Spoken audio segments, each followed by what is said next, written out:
Hello and welcome to yet another fabulous video about the executive branch. Let's get to it. So today we're going to talk about the executive office of the president, and we're going to describe all the different components that are a part of that. So just real quickly, the executive office of the president was created by this guy that you may have heard of, FDR, and it includes individuals and agencies that assist the president. So the executive office of the president was created by FDR during his first term. So if you can think back to 1932, when FDR was still first elected, the United States was coming out of this little economic crisis known as the Great Depression. It's kind of a big deal. So one of the things that FDR did during his first 100 days in office was push through a series of reforms.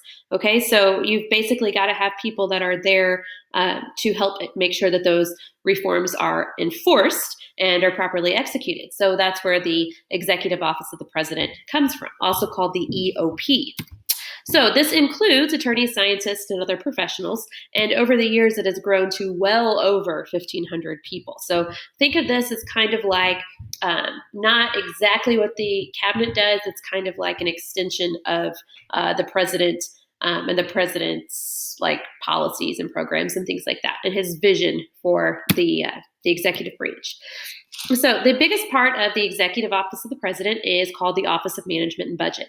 And the Office of Management and Budget is basically responsible for making sure that all of the programs and policies that are in place are being carried out efficiently and how the president wants them to be carried out. It also includes what's called central clearance.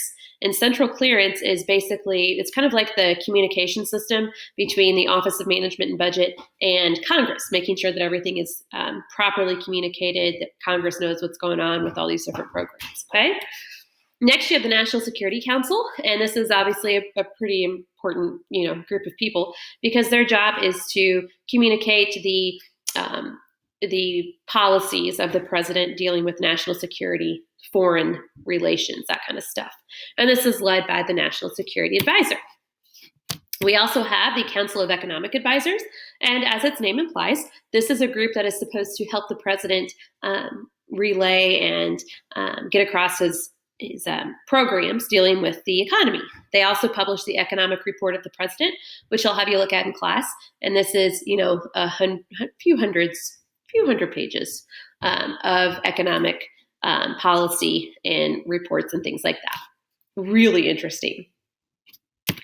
Next, we have the National Homeland Security Council. And as the National Security Council does specifically, like with the whole broad spectrum of national security, the National Homeland Security Council deals with, security at home. Okay. You also have the White House staff. The White House staff includes people like the Chief of Staff. Ooh, let's move me a little bit here. There you go. Includes the Chief of Staff, the White House Counsel, the Press Secretary. These are the people that we see a lot of, like whenever, if you ever watch a press conference, this is going to be led by the Press Secretary. But these people are appointed without Senate confirmation. So it's basically just whoever the president wants to be in those positions, he can put in those positions. Okay? And we will stop there. If you have any questions, let me know.